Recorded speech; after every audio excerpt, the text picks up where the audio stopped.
Que bom ter você participando conosco desse encontro que nós temos aqui todas as semanas. Estamos estudando o livro de Gênesis e hoje nós estamos falando do último capítulo de um bloco que nós estamos analisando.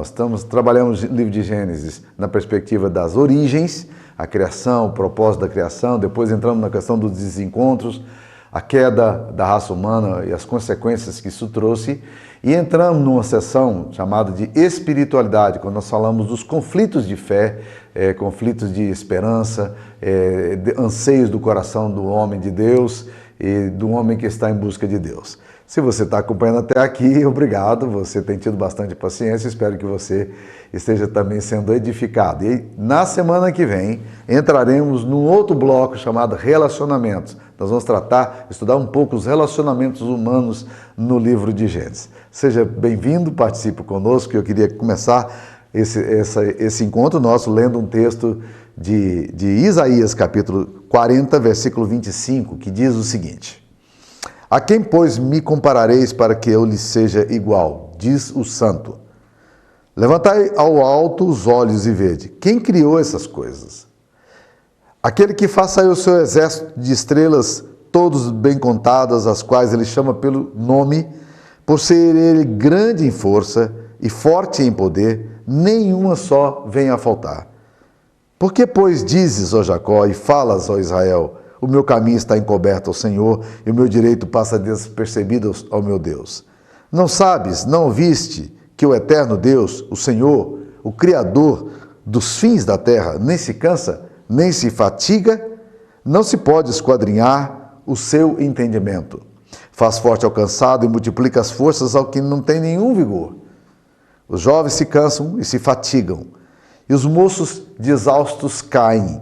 Mas os que esperam no Senhor renovam as suas forças, sobem com asas como águias, correm e não se cansam, caminham e não se fatigam. Esta é a palavra de Deus. Eu queria que você prestasse atenção na música que nós vamos cantar, ouvir agora, que fala sobre o controle de Deus na história, e o tema nosso de hoje é Deus controla a história. Então vamos participar dessa música e em seguida voltaremos com o sermão. Deus te abençoe.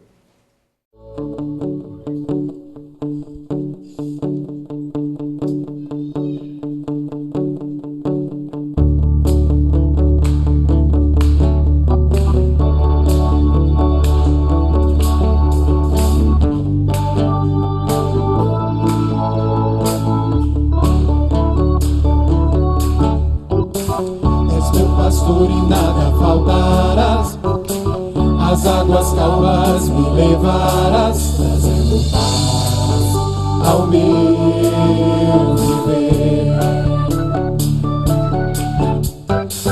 E pela mão vais me guiar, quando no vale eu passar, não temerei.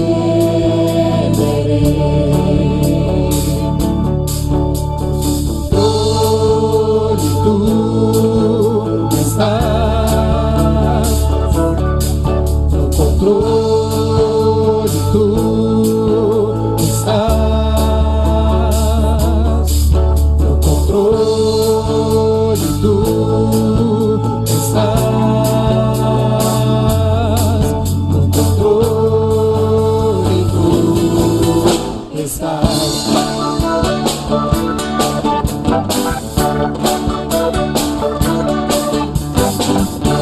Pastor e nada faltará, as águas calmas me levarás, trazendo paz ao meu viver. Pela mão vais me guiar, quando no vale eu passar, não temerei.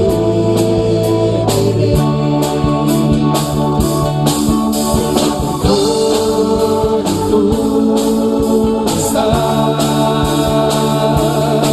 no controle.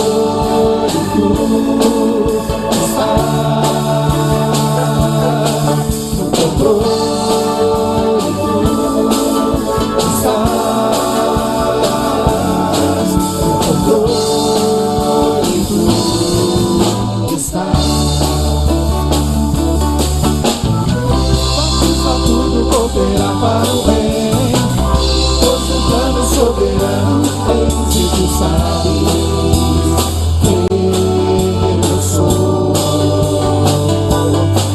Me criaste, tu que sou, e tu me amas como sou.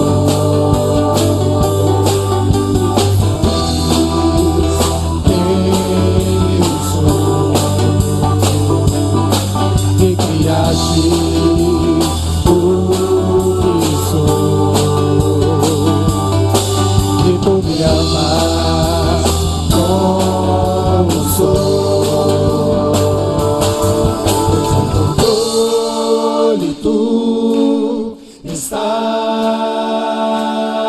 Pois no controle tu estás, no controle tu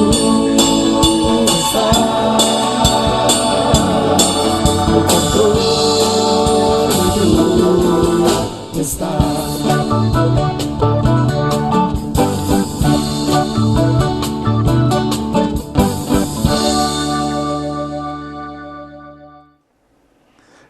A palavra de Deus, no capítulo 50 do livro de Gênesis, versículo 15 a 21, diz o seguinte: Vendo os irmãos de José que seu pai era morto, disseram: É o caso de José nos perseguir e nos retribuir certamente o mal todo que lhe fizemos.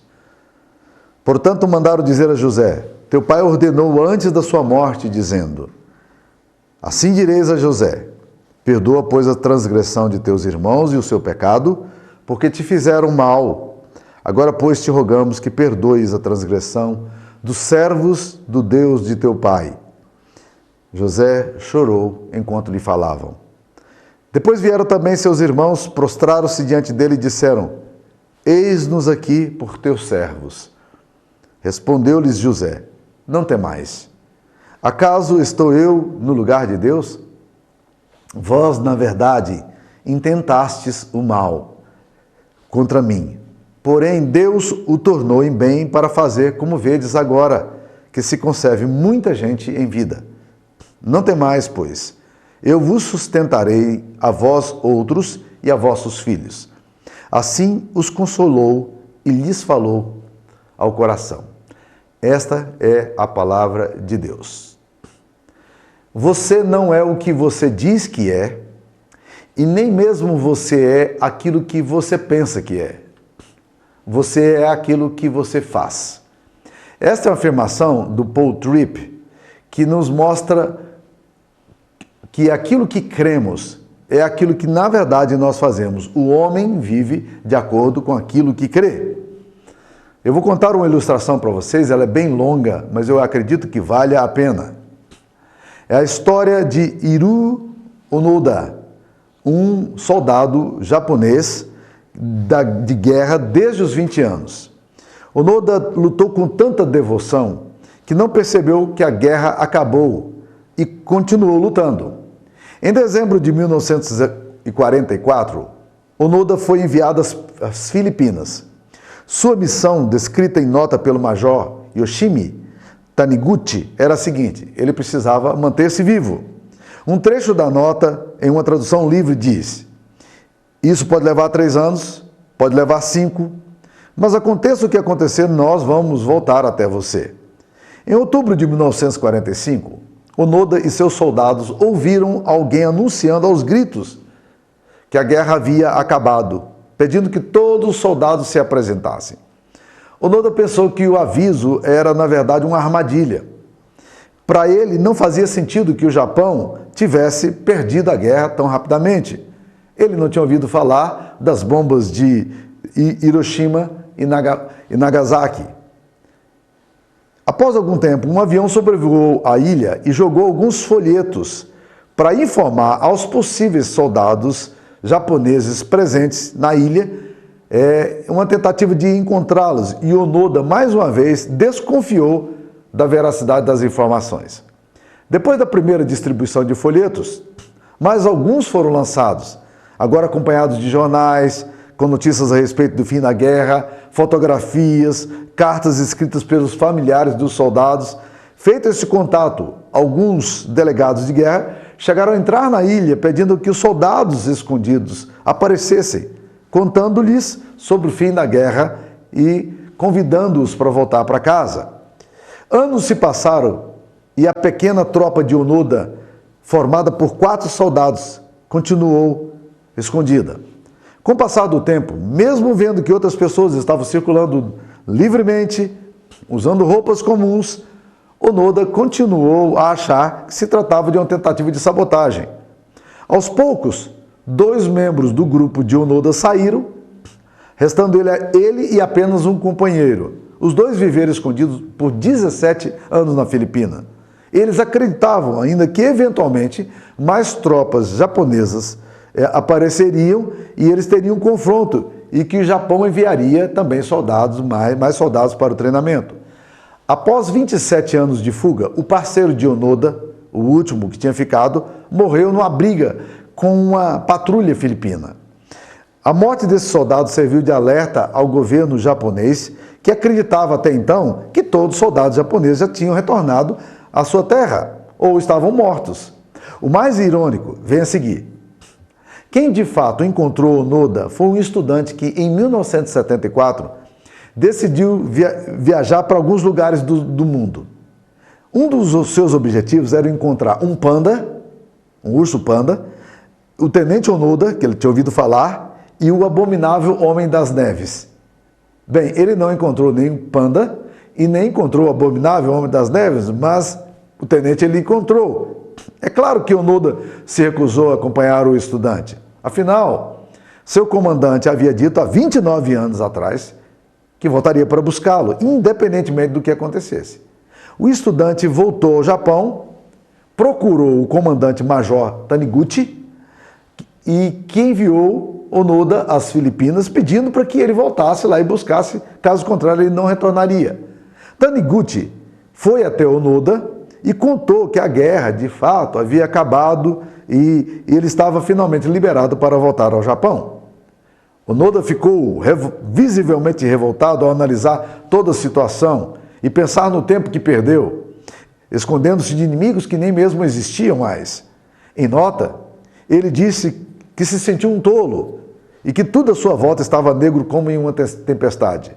De volta ao Japão, Onoda virou o herói pela dedicação que demonstrou ter com seu país. Ele também recebeu o pagamento relativo aos 30 anos de trabalho em que ele ficou nas Filipinas.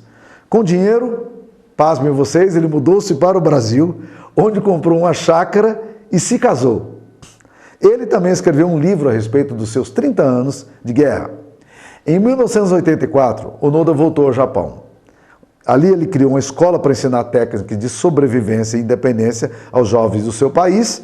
Em 1996, ele foi às Filipinas, onde ele passou 30 anos escondido, e doou $10.000 para as escolas locais. Em uma das suas frases mais famosas, Onoda disse o seguinte: os homens nunca deveriam desistir. Eu nunca desisto.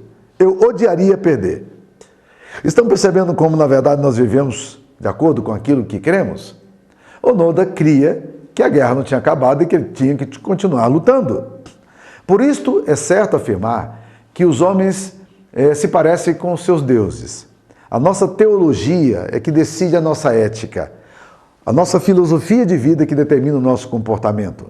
Nós vamos fazer as coisas de acordo com aquilo que nós cremos. Nenhuma fé é genuína e saudável se ela não está firmada em pressupostos corretos sobre Deus.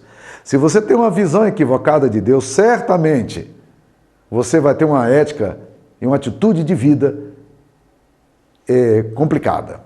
O que pensamos de Deus, correto ou equivocadamente, traz sossego ou traz muito desconforto para a alma. Por isso que o que você crê é alguma coisa extremamente importante. Tudo isso eu estou dizendo para chegar aqui nesse exemplo que eu chamo de exemplo clássico de José. José é um exemplo maravilhoso de como ele cria, do que ele cria. Larry Crabb Jr., que é um conselheiro cristão, ele afirma que o papel do conselheiro no aconselhamento é ajudar a pessoa que procura ajuda a colocar a mente dela no lugar certo. Esse é um grande desafio quando nós estamos enfrentando tensões, lutas, problemas. Nós muitas vezes, equivocadamente, colocamos, como Pedro fez, nós colocamos o nosso olhar na tempestade, nos ventos fortes, ao invés de colocar em Deus.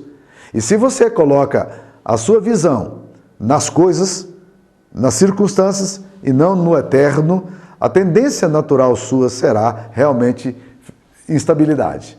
Então, o que você crê vai determinar como você age. Por isso, Larry Crabb Jr. diz, abre aspas, o ponto inicial de todos os problemas emocionais de causa não orgânica é um problema de pensamento.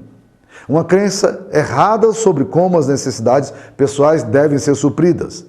As proposições que uma pessoa tem em sua mente, isso é, as sentenças que ela diz a si mesma, controlam diretamente aquilo que ela acaba fazendo. Então, meus queridos irmãos, a história de José nos mostra que uma mente teologicamente bem ajustada, teologicamente correta, ela ajuda a lidar com a oposição, com o sofrimento, com a ingratidão, com a injustiça. Toda leitura que José faz, ela está submetida a essas percepções que ele tem da divindade. Se José tivesse uma concepção errada de Deus, certamente isso afetaria profundamente a sua interpretação da vida e tudo o que ele fez. E quando nós atravessamos um pântano, é muito importante aprender uma coisa. Nós precisamos aprender a pisar em lugares sólidos, encontrar lugares sólidos para colocar o nosso pé. Ou como diz Martin Lloyd Jones, coloque o problema particular no contexto dos princípios sólidos que estão adiante. É exatamente esse o grande desafio. E o que ajuda José realmente a ter uma vida tão sólida como ele teve? O que deu estabilidade na alma de José e que sustentou José nos tempos difíceis e sustentava agora José quando ele ascendeu ao trono e se tornou o segundo homem mais importante de todo o Egito? Primeiro princípio, guarde isso. José entendia que ninguém ocupa o lugar de Deus. Olha como é que ele fala aqui no capítulo 50, versículo 19, quando os irmãos vão procurá-lo para ali tentar convencer de que ele não fizesse mal nenhum a eles porque o pai deles tinha morrido. José olha para os seus irmãos e provavelmente José deve ter dito, puxa vida, vocês não entenderam absolutamente nada. Eu quero dizer uma coisa para vocês, e o que ele diz é exatamente isso, que ninguém ocupa o lugar de Deus. Gênesis 50, 19. Respondeu-lhes José, não temais, acaso estou eu em lugar de Deus? José está dizendo, olha, ninguém ocupa o lugar de Deus. Não há ninguém que possa estar onde Deus está. O trono é dele. E é exatamente a primeira visão que João tem no livro de Apocalipse. Quando ele olha para os céus, a primeira coisa que ele vê é o céu. Mas ele diz, eu vi o trono de Deus e alguém assentado no trono. O que ele está dizendo é o seguinte, eu vi a glória de Deus, eu vi a Deus e percebi que naquele lugar ali não existe um trono vago. Não existe lugar para que outro governe. A nossa vida, meus queridos irmãos, não está nas mãos das decisões humanas transitórias. A nossa vida não está na mão de homens bons ou maus. A nossa vida não está à mercê das circunstâncias, porque ninguém ocupa o lugar de Deus. Então é muito importante que todas as vezes que nós estamos tomando decisões na vida ou enfrentando lutas, que a gente lembre-se disso. Ninguém ocupa o lugar de Deus. Deus é Deus. Ele está no trono. Ele controla todas as coisas. Ninguém ocupa o lugar de Deus. É importante nós entendermos a soberania de Deus. Alguém está no centro das decisões do universo. Deus governa todas as coisas visíveis e invisíveis. Não há ninguém que possa ocupar o lugar de Deus. E aqui José fala, não tem mais. Acaso estou eu em lugar de Deus? Eu vou exercer juízo? Eu vou fazer o que Deus tem que fazer? Não, essa não é a minha posição. E nem posso ocupar esse lugar porque esse lugar não é meu. Ninguém ocupa o lugar de Deus. A segunda coisa que vai sustentar José, e ele responde isso aqui nesse texto de uma forma maravilhosa, A segunda coisa que ele diz é a seguinte: ninguém pode fazer o que Deus não permite. Olha no versículo 20 como é que ele fala. Ele fala aos irmãos: vocês, na verdade, intentaram o mal contra mim. Porém, Deus o tornou em bem para fazer, como vedes agora, que se conserve muita gente em vida. É muito interessante a gente observar algumas coisas que acontecem aqui. Primeira coisa, ele usa o mesmo verbo aqui. Vós intentastes o mal, porém Deus intentou o bem. Essa seria a tradução mais literal desse texto. O que ele está dizendo é o seguinte: as intenções de vocês foram ruins, mas as intenções de Deus foram boas. Vocês, e ele é muito realista, ele não é romântico, ele diz: vocês quiseram me fazer o mal. O propósito de vocês, a intenção de vocês era ruim. José não nega a intencionalidade do mal, nem a perversidade dos irmãos. Mas o que ele diz é o seguinte: apesar de vocês terem desejado o que era pior, Deus queria o melhor. Vocês intentaram o mal, mas Deus intentou o bem, como vocês hoje veem. Então, ninguém pode fazer o que Deus não permite. E esse é o segundo pressuposto que está na mente de José, que o sustenta. Ele está dizendo: vocês não fizeram isso sem que Deus permitisse que isso acontecesse. Essa percepção, meus queridos, é tão clara nas Escrituras que existe até mesmo um relato de um famoso macumbeiro que aparece na Bíblia, lá no livro de Números, capítulo 23, Balaão.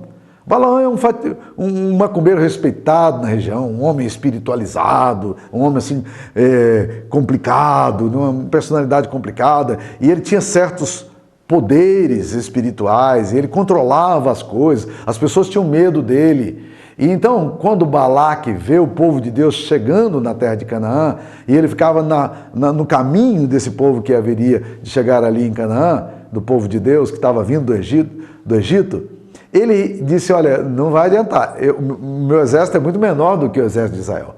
Mas se Balaão amaldiçoar esse povo, aí eu vou ter vitória sobre eles. Aí ele contrata Balaão. A gente sabe do episódio todo, da mula de Balaão, essa coisa toda. E a Bíblia nos fala que Balaão se sentiu muito tentado, apesar dele não conseguir amaldiçoar.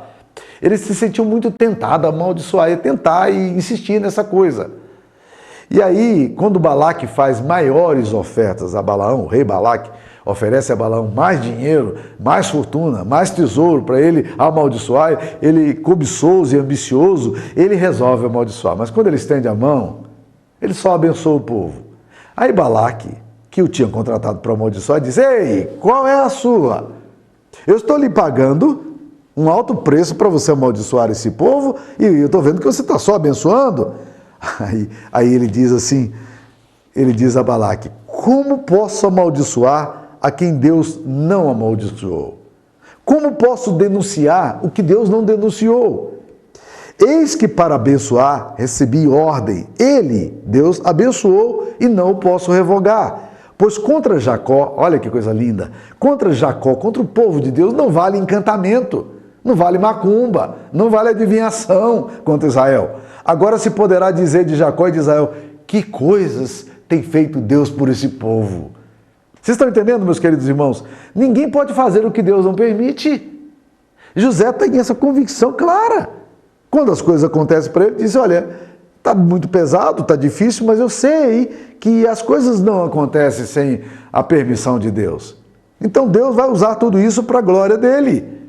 José possui uma percepção clara de que Deus está no controle da história. E é exatamente essa compreensão espiritual que o sustenta nos difíceis anos que ele teve que enfrentar e livra o coração dele do ressentimento e do desejo de vingança, tão comum em nós quando nós nos sentimos injustiçados e não compreendemos quem é o Deus que está sobre a nossa história. Terceira coisa muito importante que sustenta, são os pilares aqui da alma de José, do pensamento de José. Lembra, lá no início quando nós falamos, você não é o que você diz que é, nem você é o que você pensa que é, você é aquilo que você faz. A atitude de José está dizendo exatamente quem ele é. No terceiro ponto que eu diria aqui é o seguinte: Deus pode transformar o pior episódio em uma maravilhosa graça e intervenção. Essa é a compreensão, esse é o pilar que José tem aqui, e ele declara: vocês quiseram mal, Era a pior coisa que poderia acontecer para mim. Vocês pensaram em me matar, vocês me venderam como escravos, mas olha, vocês não podem de forma nenhuma fazer aquilo que Deus não quer fazer, e Deus pode usar a pior tragédia da nossa história, o pior episódio da nossa história, para revelar a sua maravilhosa intervenção, o seu milagre, a sua soberania, a sua bênção. Ah, quantas vezes nós estamos em situações tão difíceis, tão complicadas, e Deus pega aquilo que parece uma coisa tão difícil de resolver e transforma aquilo num evento de graça e da sua misericórdia. É isso que José pensava. Deus pode transformar o pior episódio em uma maravilhosa manifestação da sua graça e da sua intervenção. Então, meus queridos, quando as coisas estiverem ruins, pesadas demais para a sua história, comece a perguntar: o que Deus vai fazer de tudo isso aí que está acontecendo? O que pode acontecer dessa intervenção de Deus nesse momento? Esse momento que está acontecendo, essa tragédia aqui. O que de bom pode surgir de tudo isso aqui? Porque Deus pode pegar aquilo que é a coisa mais pesada e transformar em alguma coisa muito bela, assim como Ele fez na cruz. Que lugar pior pode existir na cruz? O livro das leis, Deuteronômio, afirmava que maldito é aquele que for pendurado no madeiro. Lá estava Jesus pendurado no madeiro. O que você vai encontrar na cruz, meu querido? Maldição? Não. Na cruz você vai encontrar a bênção de Deus, a redenção. Lembre-se, portanto, disso. Há um homem, um psicólogo chamado Ellis, que diz o seguinte: o evento não controla o sentimento, mas a avaliação do evento é que o controla. José analisa o evento na perspectiva da soberania e da graça de Deus. Os irmãos de José foram cruéis. Eles transformaram a vida de José num verdadeiro inferno. Um jovem promissor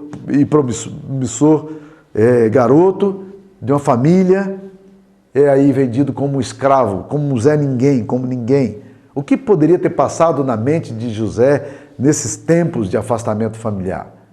Vivendo agora como escravo, mas Deus pega José e transformou o pior evento dele, que foi a injustiça, a maldade, e transformou isso em alguma coisa suprema, e José entende isso aí. Não temais, pois, eu vos suscitarei a vós outros, a vossos filhos. Assim os consolou e lhes falou o coração. E uma coisa linda que ele fala aqui, ele fala assim: vós intentastes o mal, Deus transformou o mal em bem para fazer, como vedes agora, que se conserve muita gente em vida. Ah, vocês pegaram a pior coisa que tinha, mas Deus transformou tudo isso em bem para que se conserve muita gente em vida. O meu sofrimento não foi em vão, a minha dor não foi em vão. Eu nunca me esqueço de um dos grandes sermões que eu vi na vida de um ex-pastor da nossa igreja, reverendo Aristeu Pires. Eu ouvi poucos sermões do reverendo Aristeu, mas ele era um gênio. Bem, ele era baiano, e só por ser baiano a gente já deve dar um crédito maior. Mas ele pegou aquele texto de Jesus que está ali diante dos discípulos, na noite em que ele vai partir o pão com seus discípulos e vai tomar a ceia. Diz a Bíblia o seguinte, que Jesus, tendo pego o pão, o partiu e tendo dado graças, o partiu. E o reverendo Aristeu então perguntava assim: como é que alguém pode dar graças quando sabe que aquele pão partido simboliza o seu sofrimento na cruz? Como é que Jesus pôde agradecer ao Pai e distribuir o pão e o cálice se aquilo representava o seu esmagamento ali na cruz? Ele disse: só pode agradecer a Deus pelas tribulações quem olha para a dor e não vê a dor como mera dor, sofrimento como mero sofrimento. O problema da gente é que a gente vê a nossa dor como mera dor, o nosso sofrimento como mero sofrimento. A gente não transcende isso, a gente não dá uma perspectiva maior. Meu querido, Deus pode transformar o seu pior sofrimento, a sua maior perda, A sua pior tragédia é alguma coisa profundamente edificadora para a sua vida e transformadora para a história. Então, não fique desencantado, não deixe o seu coração consumir de amargura, não perca a esperança, não perca a fé, não fique desanimado. Por quê? Porque Deus pode transformar a sua pior experiência na sua maior e maravilhosa compreensão da graça. É isso que eu gostaria de dizer para você hoje. Deus controla a história. Entenda isso. Isso pode sustentar a sua vida. Que Deus te abençoe. Eu queria orar por você. Senhor, aplique essas verdades ao nosso coração. Nos ajude a entender, ó Deus querido, que só o Senhor controla a história. Nos ajude, ó Deus, a entender que ninguém ocupa o lugar do Senhor. Nos ajude, ó Deus, a entender também que os maiores fracassos nossos podem se transformar nas maiores manifestações da Tua graça e da Tua bondade, Pai. Ó Deus querido, muitas vezes nós estamos tão acabrunhados e tão pesados debaixo de opressão, de injustiça, de ingratidão, e nós paramos aí e ficamos nesse vale da dor sem contemplar a esperança maior de um Deus que faz milagres, de um Deus que opera maravilhas, de um Deus que transforma a história. Ó Deus, visita o coração das pessoas que estão ouvindo essa palavra e que, ó Deus, o Senhor transforme o coração delas pelo Teu Espírito. Em nome de Jesus. Amém. Que a graça e a paz do Senhor esteja com vocês. Amém.